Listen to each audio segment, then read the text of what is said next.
The United Nations Security Council passing a resolution imposing new sanctions on North Korea for its continued missile testing and violations of UN resolutions. They do it all the time.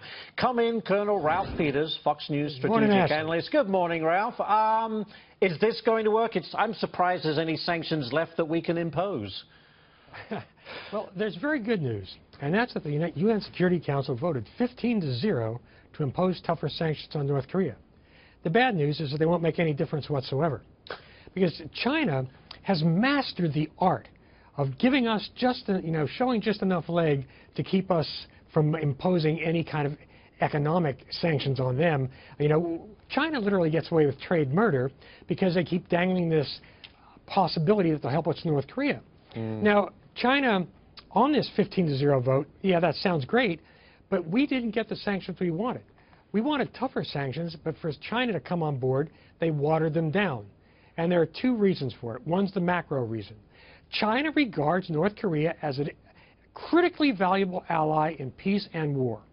The second micro region or economic reason is that China's steel industry is a great international weapon. Whether you consider the prices dumping or not, it's a big plus for China. Well, China doesn't have the right coal. It has soft coal. North Korea, one of the few things it has is high-quality anthracite coal that goes into coking furnaces for Chinese steel. So there are all these backstories here that we're not paying attention to. The bottom line is this. If we expect China to stop North Korea, ain't going to happen, brother. Well, the question is, Ralph, how can we even know that the Chinese are complying with what they say they are? Is there any way of doing that?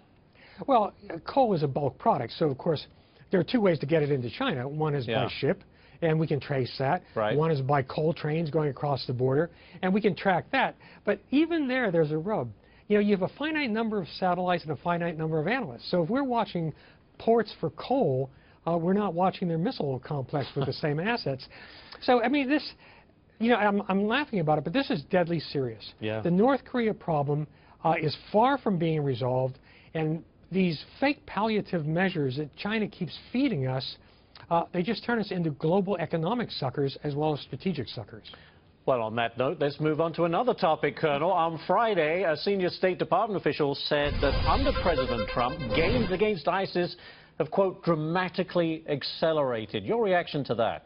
That's absolutely true. Yeah. And that is unalloyed good news. What the Trump administration did is they kept the Obama-era strategic concept in which we provide support, air power, logistics, intelligence, but the locals do the grunt work, the fighting. The difference is that President Trump, much to his credit, really unleashed the military. Under Obama, you virtually had to have White House approval to throw a hand grenade. But Trump has delegated, through General Mattis, delegated authority down to the battlefield commanders, allowing them to make battlefield decisions. So we're seeing enormous progress in destroying ISIS as a force that can occupy, govern, and control. Now, it's the terrorism aspect isn't going to go away. Right. But we're making progress. And the other reason is that once you start beating up the enemy, once the enemy starts losing, as ISIS is losing, if you keep up the pressure, which we are doing, the losses compound, morale plummets, it's harder to get recruits, things fall apart.